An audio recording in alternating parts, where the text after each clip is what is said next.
my... Oh my God! Pumpkins! I love pumpkin! Wowzers, I did not see that coming.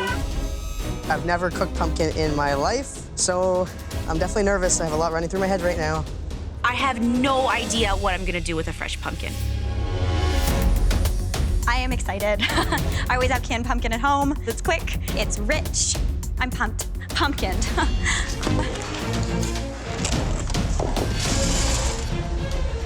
I would be delighted to have a fresh pumpkin. I would be doing something grilled, something poached in a little miso. I think it just allows you to do a little bit more with it than just something that is more of a puree base. I think Veronica chose fresh pumpkin for me because she does understand that I prefer to work with fresh ingredients.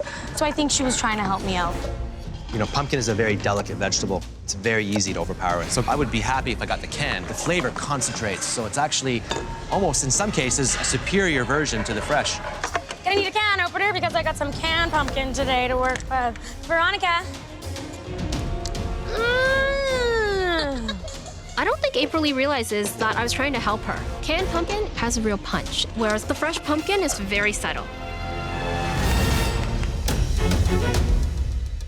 I'm not mad at Veronica for giving me the fresh pumpkin, because I'm screwed either way. I don't know my way around pumpkin other than Halloween, so I'm pretty nervous.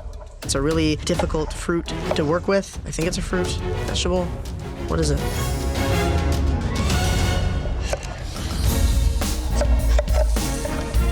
Claudio, what would you do? I would do an incredible soup with lots of cinnamon, cloves, ginger, maybe a little bit of coconut milk. I would do some pasta, maybe a pumpkin gnocchi, flavored with a little bit of Szechuan pepper. Sounds wonderful. I'm making a pumpkin cheesecake. For some reason, when I saw the canned pumpkin, I knew I had to go baking, and this is the first thing that popped into my head. Jacqueline is blitzing down pumpkin seeds, and she is making a pumpkin seed crust. Brilliant. I'm not ready to go home yet, so I just need to make this work. Bake, baby, bake. I'm making a pumpkin squash soup. I have some apple, I have some apricot flavoring. I don't know if the flavors are gonna work. I've never cooked in an elimination challenge. I've been pretty lucky with that. I have no idea if this dish is gonna be enough to keep me here. I'm fighting for my life. Wow, there's a lot of activity happening here, Mary. What are you making? I'm making pumpkin gnocchi with a blue bechamel. I'm not putting potato in there because I want to keep the pumpkin flavor up front. Sounds actually quite ambitious. We'll see. You think Veronica gave you a gift? I do think she gave me a gift. Okay. 5 minutes! You have 5 minutes left! I know pumpkin is very fibrous, so I'm blending that puree like mad. I want to bring out the flavors of pumpkin because that's got to be the star of the show. I look down at my dish and I'm a little worried that it's not very gourmet. It's a pumpkin puree soup flavored with apple, ginger, sage, and pumpkin crostini. Very interesting. All right, let's taste.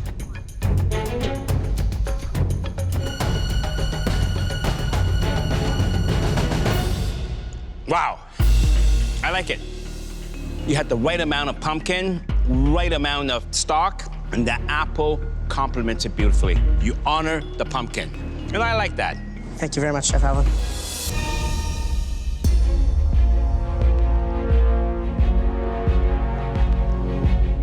It's full, it's luxurious, and very fresh tasting. Just looking at the soup, how beautiful and bright that is. How smooth that is. Beautiful, beautiful soup. From its color to its taste to its texture. Thank you so much, Chef. This is a pumpkin gnocchi with a blue cheese bechamel and crispy sage. All right, so let me try it.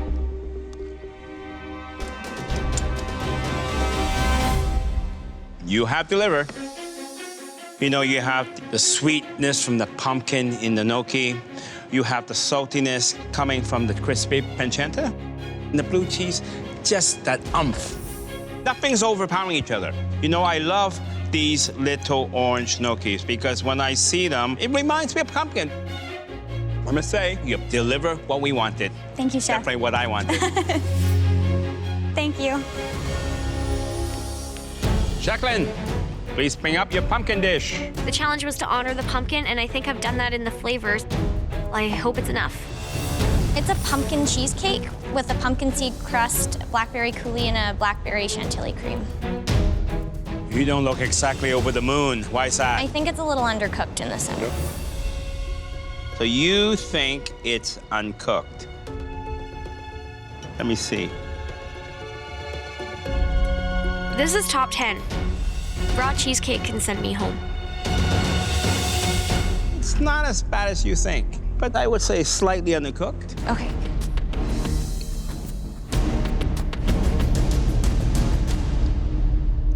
This really tastes like pumpkin. You know what impressed me the most is your crust.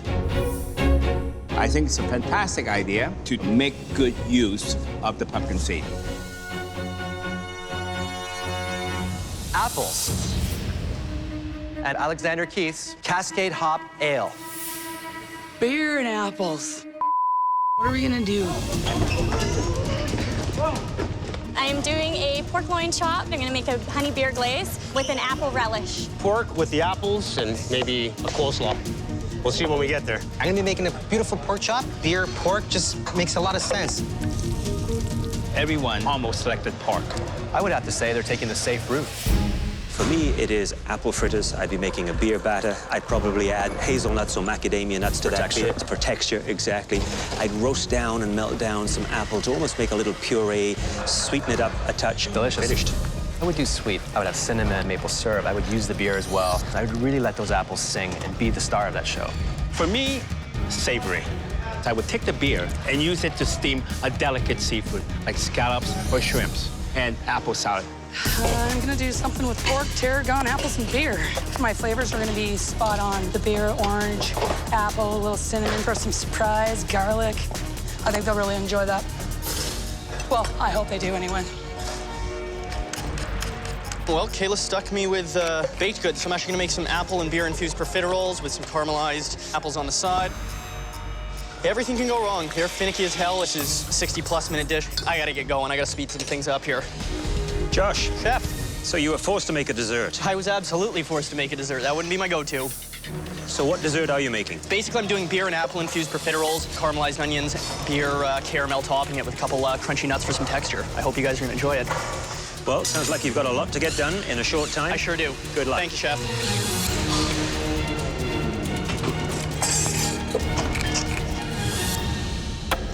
It's all right. You have been making a lot of desserts so far, and you are changing your strategy. Yeah. Why? Well, because all these people think I can do is bake, so gotta show them I got a little bit more under the hood than one trick. Well, who do you think is going to go home? I think the ones that are staying comfortable are the ones that are going home. Very nice. Thank you very much. So what do we have here? Seared pork chop, cornbread muffin, and a crab apple jelly. Beer. Where's the beer? Beer in the sauce, vinaigrette, cornbread. Wow. Is this a classic Dora baked good? Try with some of that jelly, it's awesome. This is the jelly? Yes, It's very tasty. thank you. That's cooked perfectly. I like the whole dish. Thank you.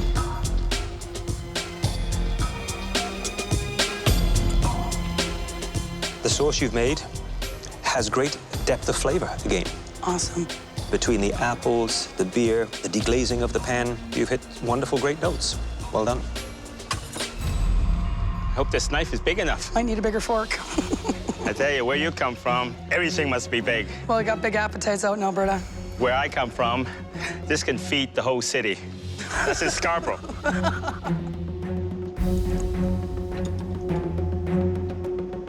Boy, shake your hand, that's a good sign. Oh, no, that, okay, don't do that to me.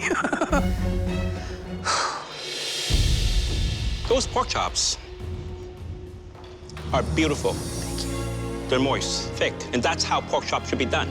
Thank you so much. Oh, thank Christ. I can smell the beer coming from my plate. It smells pretty good. It looks really good. I hope the judges agree. What is this? profiteroles infused with the Alexander Keith's Cascade Hop Ale, filled with a goat cheese and mascarpone cream, surrounded by caramelized apples.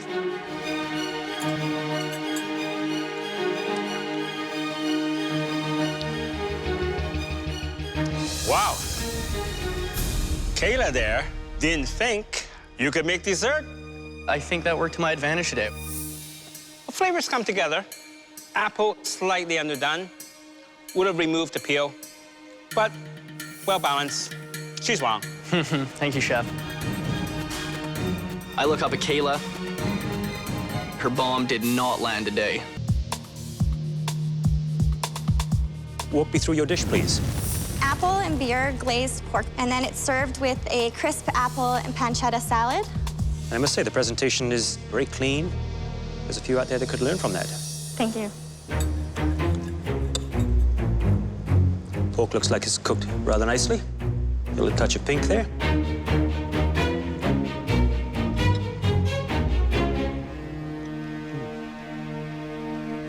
Very good flavors. And you deglaze the pan to make a little jus here. Absolutely. Well, there you got the flavor of the hops coming through, and the pork. I'm impressed, Danielle. Thank you. Well done. I'm thrilled that my pork dish is standing out from the rest. Truffles. Damn it, truffles. Damn it. I've never seen one. I've never tasted one. I've never cooked with one. Olive oil, olive oil. I'm making pasta. Keeping it simple, truffles gotta be the star. Your DQ, that's a good idea. Everyone's gonna do pasta, so I reached for a few ingredients that don't maybe traditionally go with truffles. I can pull this off. The pantry is completely chaotic. The fridge is blocked, and I can't weasel my way in with my basket. It's a nightmare.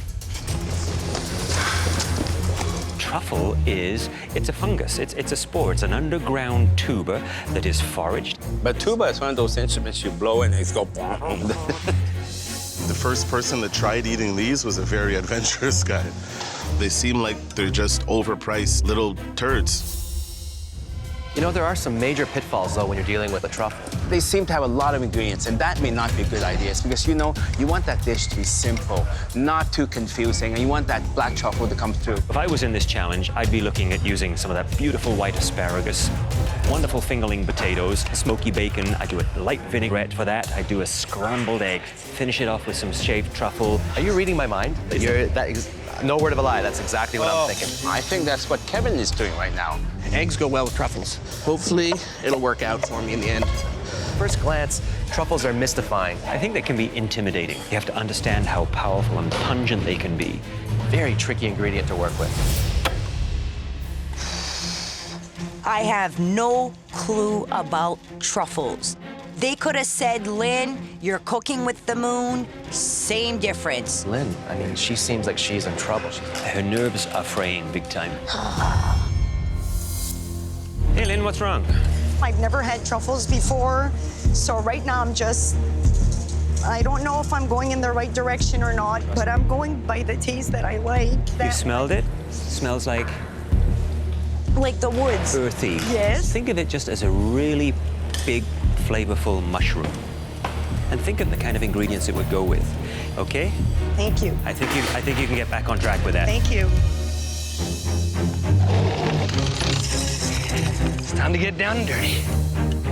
I'm going to try to bring out the essence of the truffles, so I'm making a simple macaroni and cheese. I know it's a decadent ingredient, and I'm going to try to treat it with the respect to the dessert. Hi, David. Hello, Chef. Ever cooked with truffles? That I've never done. What are you making? Truffled ricotta annulati. Who do you think is weak in this group here? Anybody from a small town, anybody that doesn't have these types of products readily available is going to be a tough ingredient for them, including myself. There's not too many truffles in Surrey. The only time I've ever had a truffle was in an omelet with nothing but beautiful shavings of black truffle. Hi, Sabrina. Hi, Chef. So what are you doing? Steamed asparagus, and I'm going to saute in some butter. And I'm going to crust and panko and deep fry egg with some beautiful black truffle shavings and some toasted walnut garnish. Wow. You gotta be very careful when you deep fry something like egg because it can explode right in your face.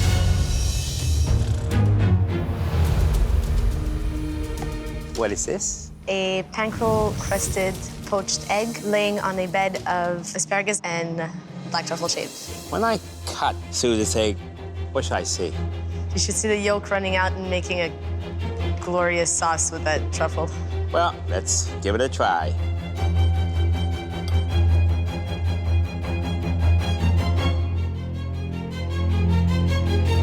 Oh, yeah. Look at that.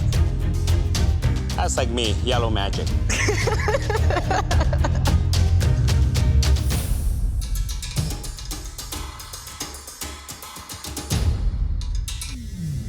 Wow. You know, eggs, asparagus, truffle, match in heaven. And you slice the truffles nice and thick, so you get the full punch, the full flavor. I want to devour that whole dish. Fantastic. Thanks, Chef. Some high praise.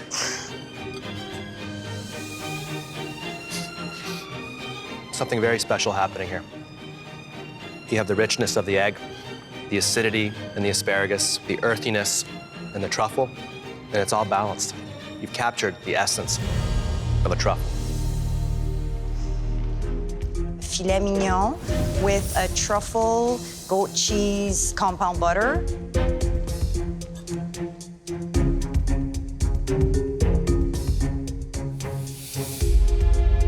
The puree on the bottom is beautiful and smooth. That celery root really comes through well. And the amount of truffle that you put in, I think, was just the right amount. Thank you, Chef. It was enough to stand up to the heft of the beef. It's quite impressive. Thank you. So before I tuck in, tell me about your dish.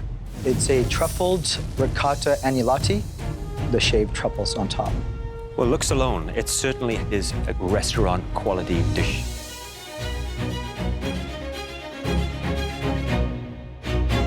Pasta is delicate, light, fluffy, dances on your tongue. And then the rich creaminess of the ricotta cheese with that secondary flavor of the truffle. And then a sauce that is big and rich. It's definitely the kind of dish I'd like to put on my restaurant menu. Thanks. Wonderful. And all done in an hour. It was close.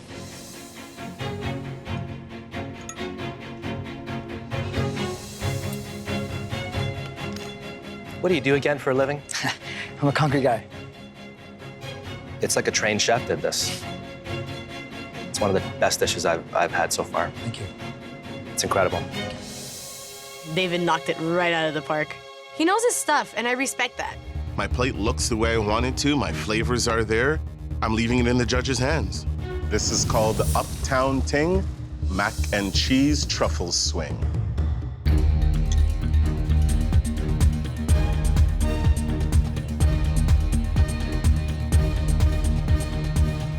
They come together.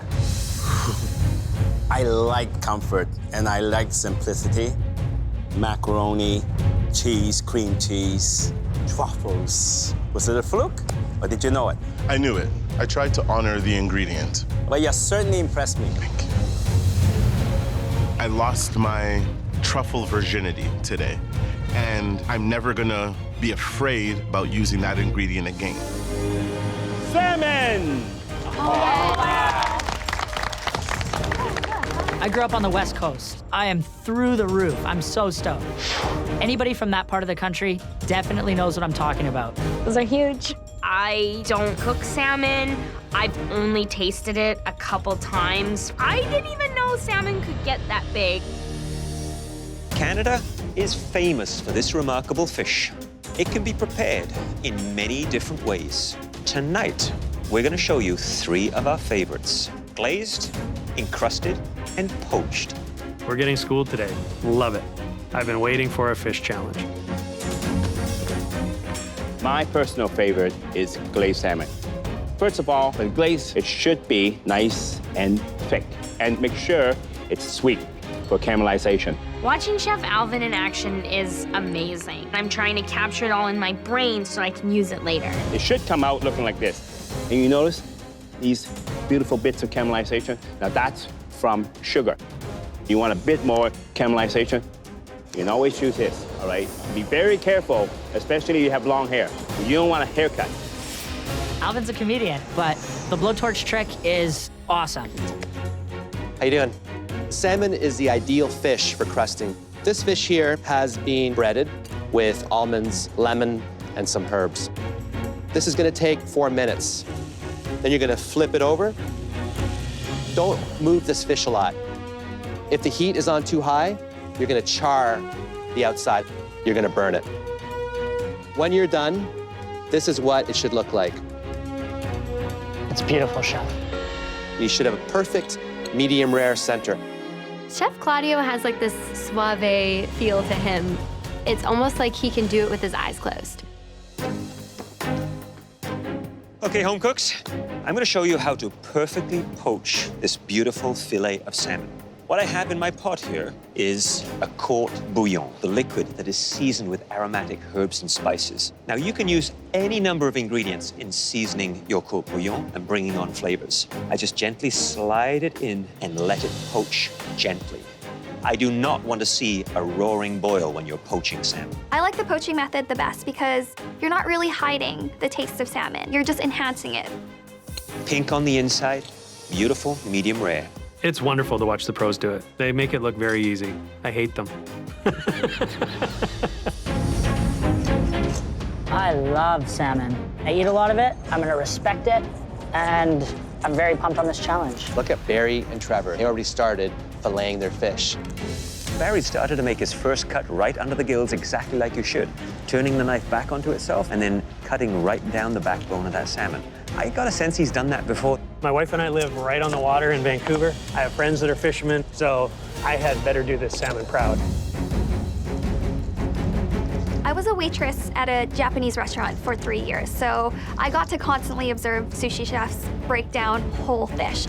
You cannot have any hesitation. You need to do that one fluid motion and you need to commit to it. Right down to the bone. Jeez Louise, this is a huge fish. Ah, your little teeth are chomping me.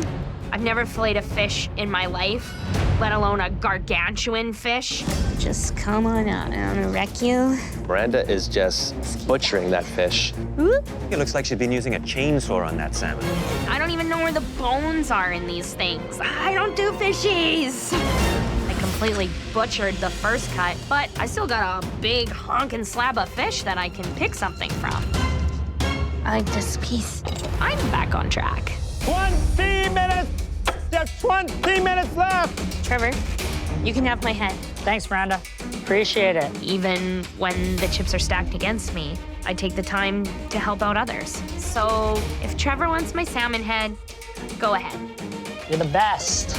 I'm gonna be using strong Asian flavors and techniques to impress Alvin today.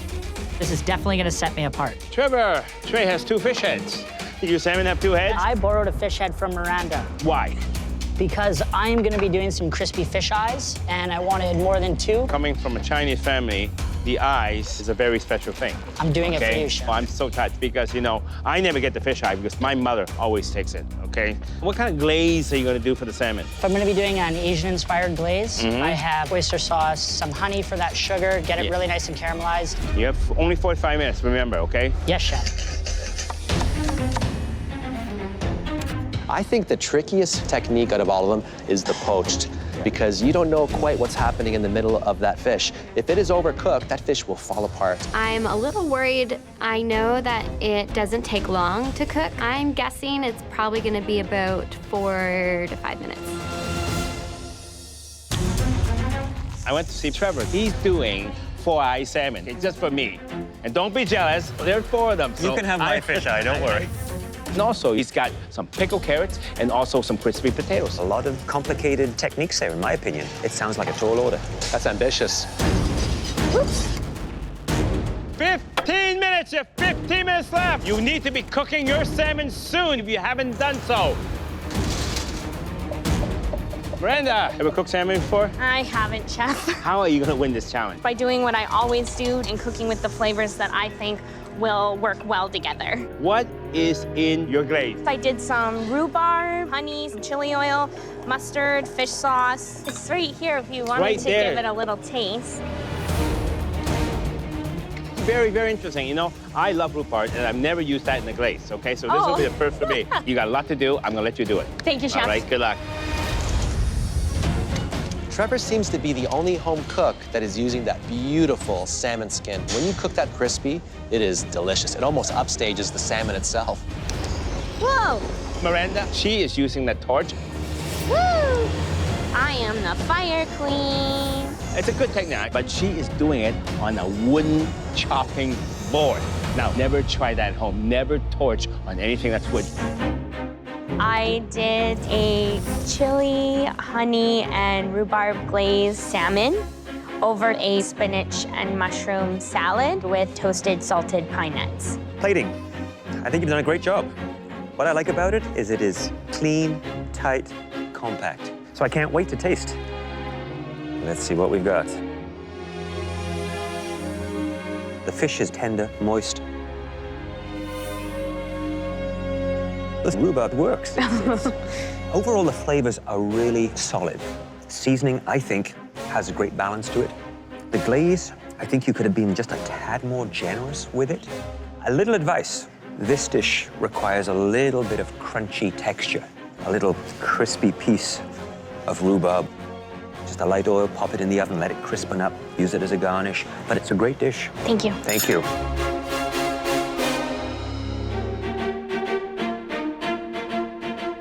It's an Asian-inspired glazed salmon with crispy skin, crispy eyeballs, and enoki mushrooms. Visually, it's stunning. Thank you, Chef. These eyeballs, I mean, they're staring at me right now. There it is. You can see that nice piece of really soft gelatinous. You got it just perfect. Thank you, Chef. Perfect. Now, I'm gonna cut into this. What am I gonna see? Hopefully a medium rare piece of fish. Look at that. You nailed this one. It's perfect cooked on this salmon.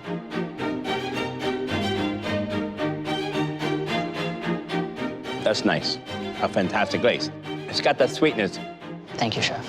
I would prefer a little bit more glaze. And I told you, okay, to get it nice and thick, because that would give it a bit more flavor. Now, what's that? That is a potato puree. Did you taste it? I did not, Chef. It's grainy. There's bits of raw potato. This is a beautiful dish, but you ran out of time, and unfortunately, it shows on that puree. I tasted every component to my dish except for this puree. That cuts my chances of winning this big time. I prepared a pine nut panko crusted salmon and a mustard lemon lime cream sauce. Your presentation's improving. Thank you.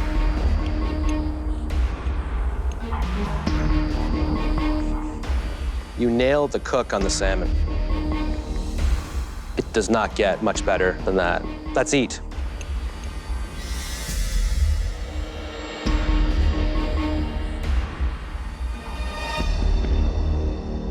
That crust, wow, it's super light. I think the dish is very impressive. There are a few flaws. You had a little bit of a hot spot in your pan. The way to mitigate that, rotate that fish. So take a little peek underneath and see what's happening. Get into your food, right? I'm not a big fan of cream sauces with fish. If I were you, lighten it up. Use a vinaigrette. Start to cook outside of your comfort zone. Because I sense that you still haven't hit your stride yet. Getting there. What's it gonna take for the bear to come out? You're the first person that's called me that here. Really? Did someone else call you that before? Nobody ever calls me Barry. It's Bear. You have to start bringing it. I will, Chef. Please head to the front. Thank you, Chef. Well done, you guys. And then bam. Yes! I love lobster. I cook it like once a week. I used to eat a lot of lobster when I lived in New Brunswick. It's something I'm familiar with, for sure. I'm thinking I'm gonna crush it. And the beautiful thing about a lobster is you can use seasonal ingredients. It's an amazing blank slate. You can add anything to it, and it'll work. Did anybody see spinach? When I run into that pantry, I think of 2 dishes, not one, and I get the ingredients for both.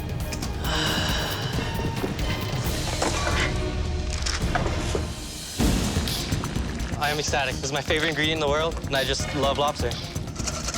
I'm doing just a simple deconstructed lobster roll. I really got to impress the judges today, so I'm putting everything I got in this one here. It's going to be a friggin' delicious winning dish. 45 minutes, that's not a lot of time. I'd be working on a lobster salad. A bright, fresh, zingy dressing. For me, stir fry. Cut the lobster up, stir fry with green onion, ginger, black bean. Beautiful dish. I'm making a lobster ravioli with a beurre blanc and a nice lobster claw on top. Catch. Thank you. I'm doing poached lobster tail. I'm gonna do it with a corn and bacon salsa. Feeling good about lobster, not feeling good about time. It's very easy to overcook. I want to make sure I don't do that today. I'm really interested in seeing how Tamara pulls her dish together. So far in her basket, I saw white asparagus, green asparagus, fennel. I saw mangoes. Bloody hell, I don't know what she's doing. Tamara. Hi, Chef. So you've picked out lots of ingredients from the pantry, keeping your options open? Yes, Chef. So what are you preparing? I am doing a Caribbean Asian fusion with a little bit of curry and butter poached lobster. Any concerns with the delicate flavors of the lobster, using curry, how big and robust it can be? Yes, Chef, I'm just using curry as an accent. I'm not actually currying anything. So a subtle background. You got it, Chef. Thank you. I'm making a very simple lobster risotto. So I really want to showcase the flavor of the lobster and make sure the judges love it.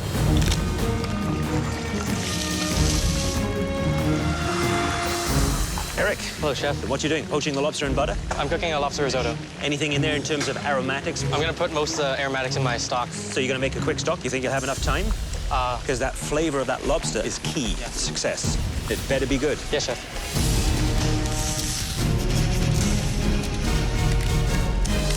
Mike, how you doing? Doing all right, Chef. Okay, how long have you cooked that for? That was just 10 minutes right on the dot. What do you think? Is it going to be just right? I think it's going to be just right. I hope so. What are you doing anyway? Just kind of like a little deconstructed lobster roll. Deconstructed, I like that. Yeah. So I'm just making the garlicky croutons over here. I'm doing a little smoked paprika corn, and then I just made my own aioli. Are you going to do anything with that lovely tamale, you know? Yeah, that's going to go in my aioli. Oh, fantastic. Yeah. Well, I tell you, this sounds great. Let's hope it tastes good, eh? Yeah, thank you. 10 minutes left. What? 10 minutes remaining in the cook. I am worried. My saving grace is that it only takes a couple minutes to cook. I hope it pays off. I'm getting a little worried. I still have to cook it for a while. It's got a ways to go. I'm shocked. 3 risottos. I think Pino's in trouble. He's cooking risotto with a vegetable stock. You should fully utilize all the lobster, all the flavors. That's what Eric has done. He's got all the shells, the innards from the head, which are your favorite part. Yeah. And I think he's going to do quite well in it. Well, Mike is being more innovative. He's doing deconstruction, something that's not so boring. Maybe he can pull it off. I can't think of a better time than being in the top 7 to step it up. It's just a little take on a lobster roll. Garlicky crostini underneath. The lobster was simply boiled in salty water. I've got some smoked paprika corn and just a bit of sauteed capers. And then there's an aioli made with the tamale.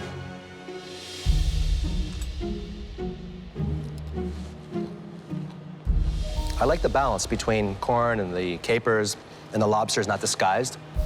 I love lobster rolls because they're soft and tender, and the bread here is very crispy, but I do appreciate the fact that you were creative with a very common luxury ingredient. So good job. Thank you, Chef. I don't get much lobster roll where I come from. I don't know the difference between a soft bun and a hard bun, but I sit on a hard bun every day. So that was a good one, Chef.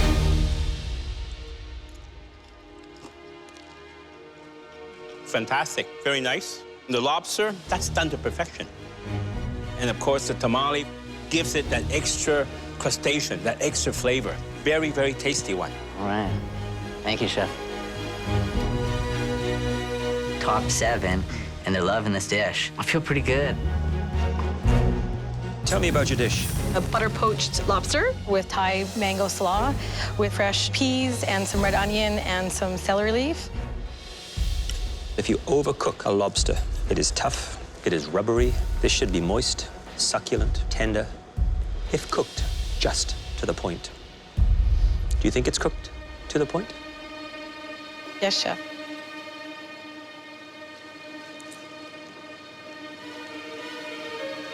It doesn't disappoint. Thank you, Chef. The mango, the pink grapefruit, the shredded sugar snap peas, crisp, citrus, refreshing. Simple, but very tasty. Thank you, Chef. Every time you go in the pantry, you have 2 baskets with you. I like to see you have 1 basket and plan it out and focus a little bit more. The lobster is perfect. You could have just had this on a plate to basically show us how well you cook lobster. Thank you, Chef.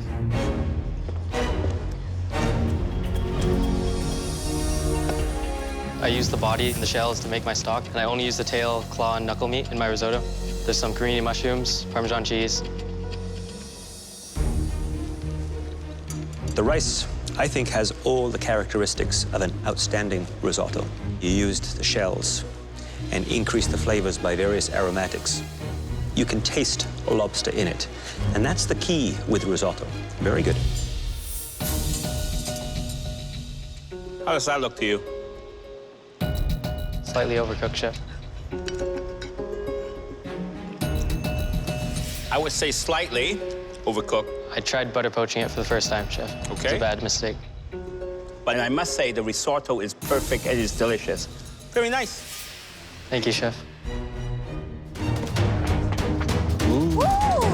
It looks like we just stepped into a forest. Yes, yes, yes. Yeah. Mushroom. I knew it. I knew it. I knew it. I see all types of fresh mushrooms. There's king oysters, cremini, there's some beautiful shiitakes. There's everything. I've never even seen these before. Canned mushroom. Okay. Nothing creative is coming to my mind. There's some pros working with dried mushrooms because you can add a lot of flavor to things, but it takes a bit of time to hydrate. I'm grabbing every mushroom in here. That pantry was an absolute treasure trove of mushrooms. So many varieties.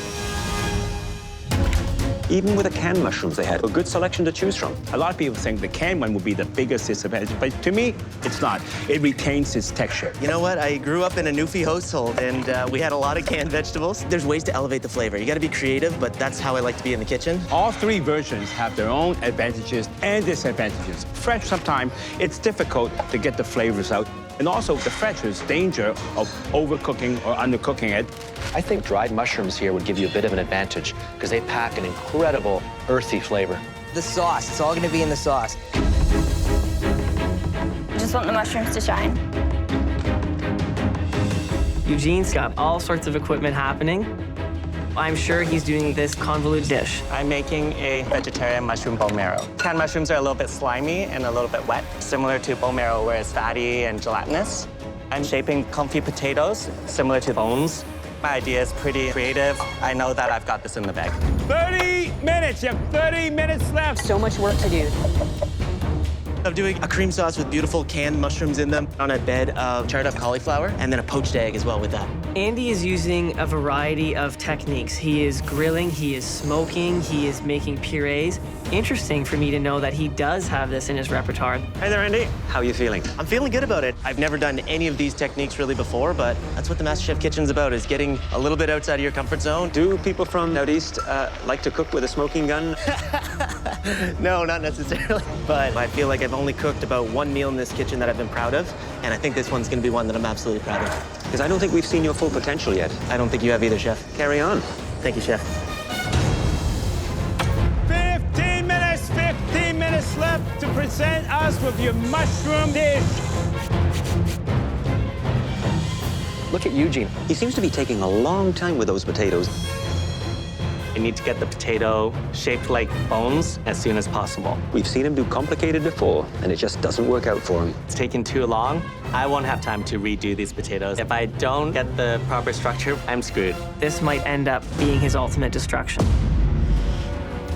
Eugene. Hi, Chef Alvin. You got the canned mushroom. Is that a bummer? No, I'm very used to canned mushrooms. You know, Chinese cuisine, we I always know get Chinese canned cuisine mushrooms. well, okay? And I've used a lot of canned mushroom in my life. What are you doing with it? So canned mushrooms are a bit wet. They're slimy. So I'm doing a replica bone marrow. It's a very similar texture. You are doing bone marrow with mushrooms. Yes, Chef. You can't. Can you? Hopefully when you taste it, it'll blow your mind. I don't know which way it's gonna blow. That's a problem. I understand that, Chef. Don't disappoint me. Yes, Chef. I was given a tricky ingredient to cook with, and I stood up and delivered. I'm super proud of this dish. What kind of mushrooms were you assigned? I was assigned, graciously, the canned mushrooms. I decided not to go with any protein and just focus on the mushrooms. So on bottom, I've got a roasted purple cauliflower. On top of that, I smoked an oyster mushroom, and then on top, a roasted creamy sauce using some of the mushrooms, and then poached and smoked an egg. The cauliflower is acting like a protein would act on a plate like this. Exactly. I like that. Wow. Looks nice.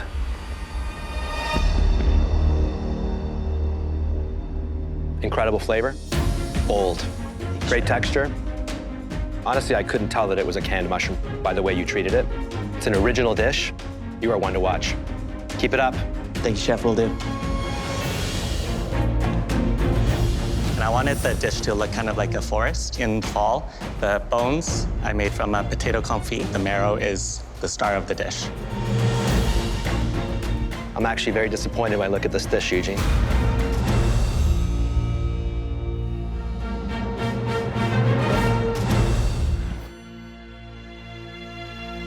Because I wish I would have thought of it. Thank you, Chef.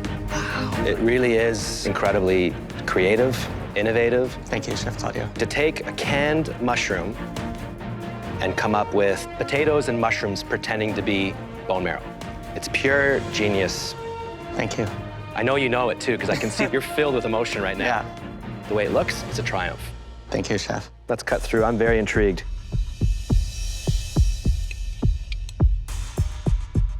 Wow, look at that. You mimicked a bone marrow. It's incredible. The mushroom is smooth, incredibly rich, very intense in flavor. The whole dish, it just has complete harmony. I love the fact that you've got these chips here that mimic dried leaves. You're definitely onto something. I am so relieved right now. I'm not really thinking of Michael G, but I guess I could thank him because probably I wouldn't have used that idea if it wasn't for the canned mushrooms. It looks pretty, it tastes pretty, but that's my opinion. I prepared for you a mushroom and pistachio-crusted pork tenderloin with a mushroom and parsnip puree, alongside a mushroom frisee salad and a morel mushroom red wine sauce. So you say you crusted the pork tenderloin with the black trumpets? Black trumpets and pistachios. And the red wine and morel mushrooms. Pork is terrific, nicely cooked. The morels are one of my favorite mushrooms. They have an upfront strength and depth of flavor. This is a lovely little dish. Thank you, Chef. Nicely done. I cannot contain the smile on my face.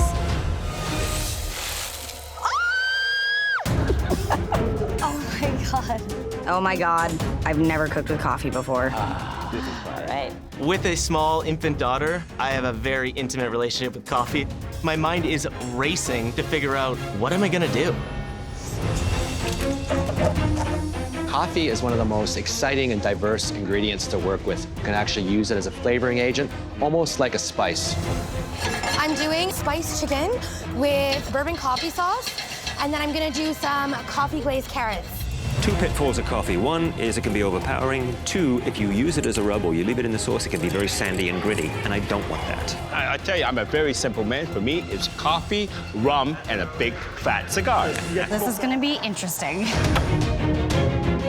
The judges told me that I'm competent. I want to show them that there's some truth to that. I'm making a coffee-crusted steak with smoked artichokes and a creamy coffee celeriac puree. This is my first chance to make a huge impression with the judges, and the only way I can do that is if they're tasting my food. Oh, yeah. Michael G., so you got savory. I did. So what are you working on? Tell me. I'm making a smoked coffee vinaigrette, and I have a coffee-encrusted steak pairing up with a smoked cream. Any concerns that you might have too much coffee overpowering your dish? I'm just trying to show coffee in a variety of ways and elevate this. Taste as you go. Hope it all comes together, and good luck. Cheers, thank you. The judges are for sure going to notice me today. They're going to be watching me work in this kitchen like I'm a chef. 30 minutes! You have 30 minutes left. 30 minutes for your coffee dish. The kitchen is teeming with energy, very intense. Let's get all of this stuff in there. Michael V is making ice cream. There's less than 30 minutes. Risky move, but we'll see. Miracles do happen in this kitchen. Shoot. Michael G has a few problems. Not looking good. I need to get this thicker. My puree is thin, and I'm running out of time. I have to do something to fix this puree. I decide I need a thickener. I add a little parm, a little bit of goat cheese. Then I realize coffee is what this challenge is about. So I just made a little cheesecloth pot of some fresh coffee beans, and I'm just gonna let it kind of sit inside my puree just to infuse some of its flavors. Hi there, Becky. So you got sweet. So what are you cooking? I'm gonna do a dark chocolate and coffee eclair. And you're gonna be making a choux pastry? Yeah, That's a tricky one to make. Yeah, I didn't use a recipe, so it might not work. You didn't use a recipe? I know what it looks like, so hopefully it will work. Fingers crossed it all goes smoothly. Keep an eye on the clock. I make choux pastry quite a lot at home. I mean, I find it pretty easy, but some people have a really hard time. I know what I'm doing, I'm not stressed, so. 10 minutes, Chef. 10 more minutes left. 10 more minutes. Great coffee dish. Oh God, I don't know if I'm gonna make it. Now it's just a matter of putting it all together. Becky, it looks like she's done finished. She is unflappable. It seems like nothing rattles Becky. She's always in the zone. Becky might have enough time to actually make herself a cup of coffee. Not quite. That ice cream is still not set. This ice cream needs to speed up. Oh man, this is cutting it close. I mean, the first challenge, and I'm going up, and the judges are going to taste my food. Like, what? I've got a coffee-crusted steak, pureed celeriac, coffee, and a little condensed milk. Kagan, how do you think you made out? I think it's one of the nicer plates I've ever plated. Well, so do we. That's why you're here. What cook were you going for here? I was going for a medium rare. This is a little closer to medium, I think, but I believe it's going to be a nice cook. Let's see if you hit the target. That's beautiful. This makes me really happy. This makes me really happy. More importantly, though, how does it taste? Those flavors work so well together. The smoked Jerusalem artichoke, the seasoning on the beef. Competition has begun. Keegan, the dry rub. Tell me what's in there. You've got coffee, we've got star anise, and we've got fennel. Let me try that. What I'm seeing here is genius. I mean, you have quite a invasive spice on the steak, but you know something? That puree with the condensed milk neutralize it. I would be very proud of that being your first mystery box. I feel like the happiest person alive. Chef Alvin called me a genius. Only my mom does that. Don't really get excited about things, but I'm shaking on the inside. It's coffee and dark chocolate eclairs. The recipe you used was right off the top of your head. Yeah. For a classic choux pastry, something that pastry chefs work relentlessly at to perfect for years. Yeah, I just did it by eye. That's pretty impressive, I would say. Let's take one of these, open it up, and see how it looks from the inside.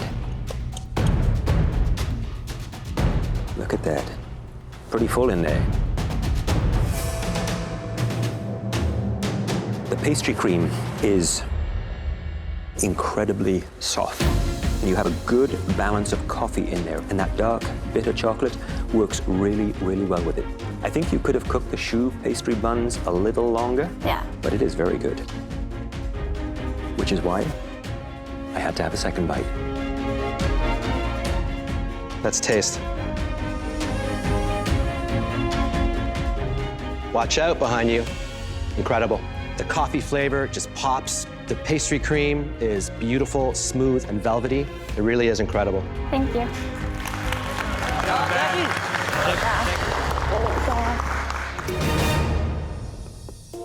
Today I've made for you a coffee-encrusted spiced sirloin steak with a yam puree. We're fellow mathematicians. I must say, this equates to a very, very nice looking plate. Thank you very much.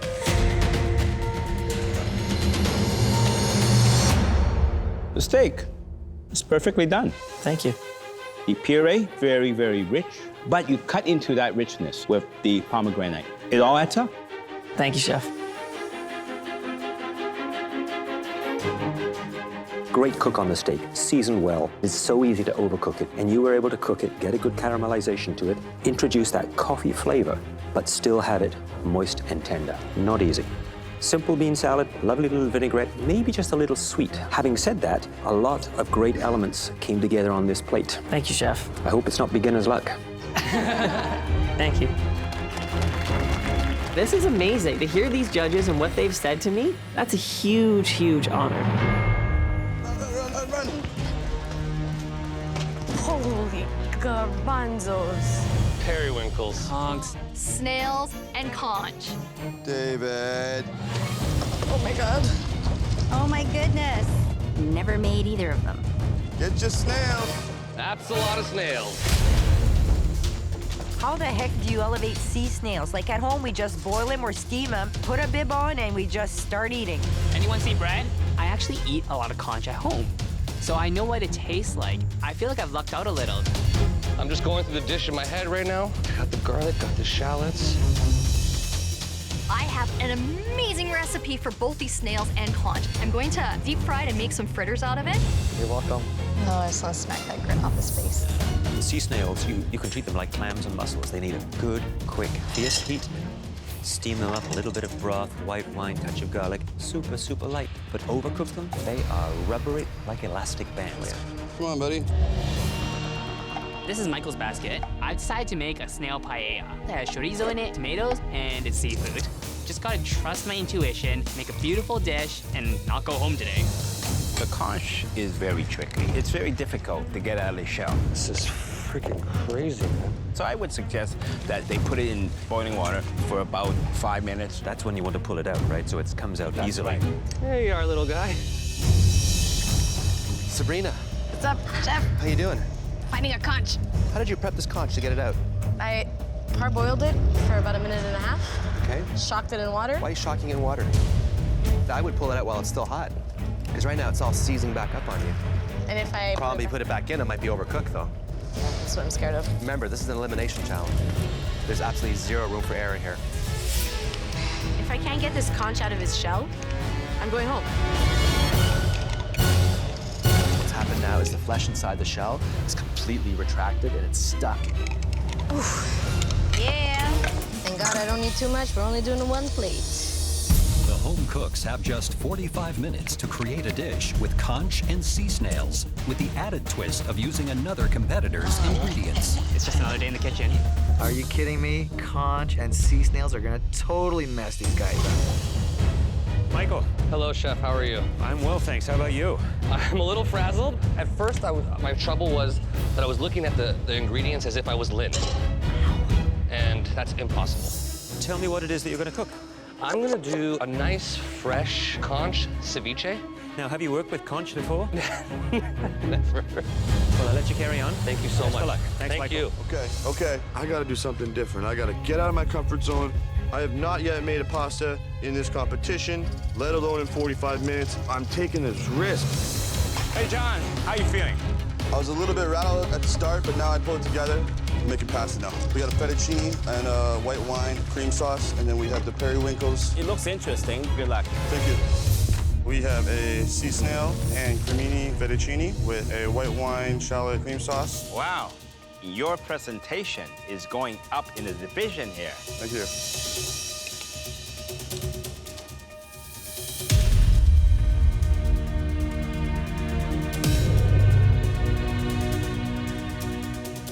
That pasta matches that sauce perfectly.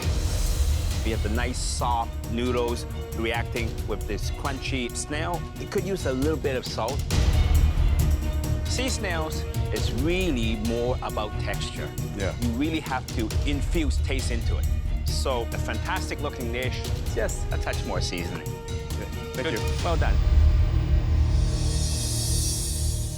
Michael, please bring up your dish.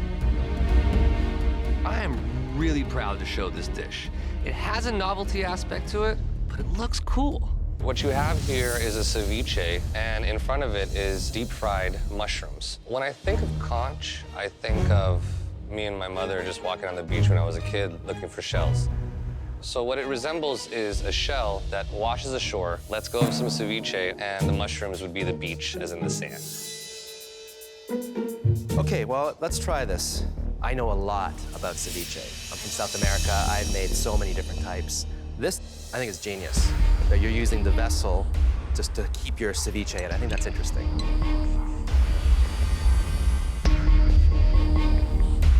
It smells fresh. It smells like the ocean, actually.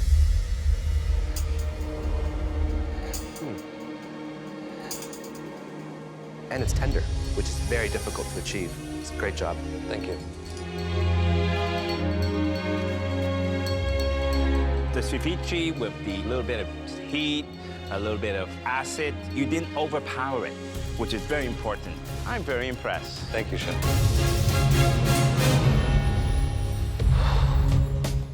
I decided to do a corn and conch chowder. So there's some oven roasted tomatoes inside. I use fish stock, and I finished it off with my corn simmering inside.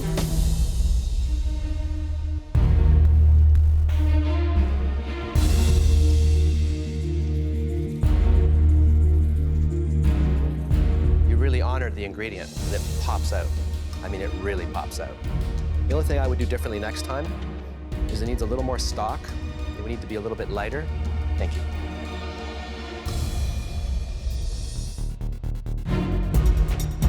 It is snail paella, so there's tomato, coriander, I diced some bell peppers in there, and I just finished it with the diced conches and the periwinkles at the very end because I didn't want to overcook them.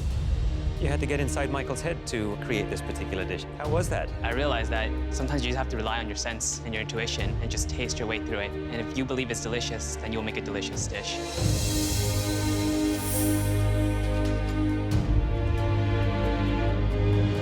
That is big and bold and flavorful. I get a touch of heat. There's a twinkle of that seafood, the sweetness of it. Really very, very well done. Thank you, Chef.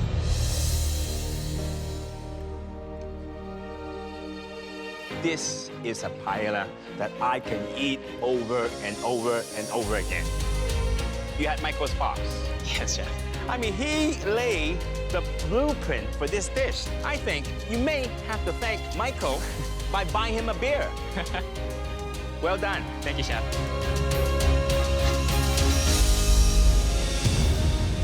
Smelts. These home cooks are squirming like little smelts. Smelt. Or is it Smelt? It's even got a dumb name. Smelt. Who named that fish? Smelts. Think, man. Portuguese fish. So I'm pretty happy. I am absolutely ecstatic. I know what to do with smelts. I've never heard of it, never seen it, never tasted it, never cooked with it. I'm screwed. I'm going home. Smelts they're tiny fish. You don't want to overdo anything to them. I'm gonna batter them in some flour. I'm gonna fry them nice and crispy, like my mom used to make. One thing you gotta be careful with smelt, it doesn't carry a lot of flavor. It's a very mild fish. Yes. What would you be making with smelts? Well, I would just simply bread it, bit of flour, deep fry, get it a bit crispy, and seasoning. I would probably go down the same route. I would be definitely deep frying. Yes. I might even add a little bit of ground corn flour because it's a nice bit of crunch and texture. Yeah. Exactly. So what are the pitfalls here? It's got to be quick, fast, direct heat. You're limited with the cooking methods. Exactly. They get very soggy and mealy if you stew them in the oven or bake them in the oven. Today I'm making a fish soup with soba noodles topped with some braised smelt and some crispy smelt. I'm gonna try to fry it. I'm extremely worried. It smells putrid, it's slimy, it's gross. I really don't want to work with it. Tamara, tell me what your dish is. I'm doing a take on a Vietnamese spring roll.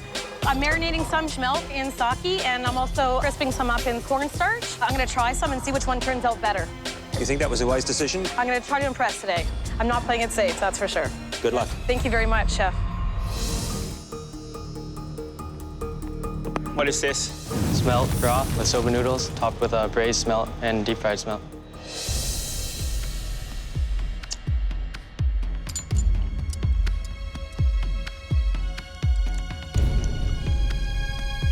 My favorite is the braised smelt because I find it very innovative, and even I would not think of something like that.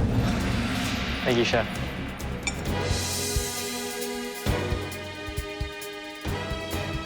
Delicious, lemony, a little bit of heat.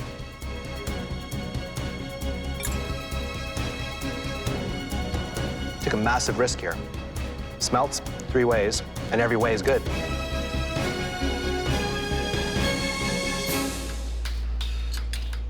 Looks like you made choux pastry. Yes, I did, Chef. They are cheese gorges stuffed with the smelt that has been pan-fried in butter for a few minutes. You know you got it right if it's hollow in the middle. Is this hollow in the middle? Yes, they are, Chef. Look at that. Perfectly hollow. That's a sign of somebody who has some great technique. The fish have a very nice texture, actually. Very soft, delicate. Fantastic.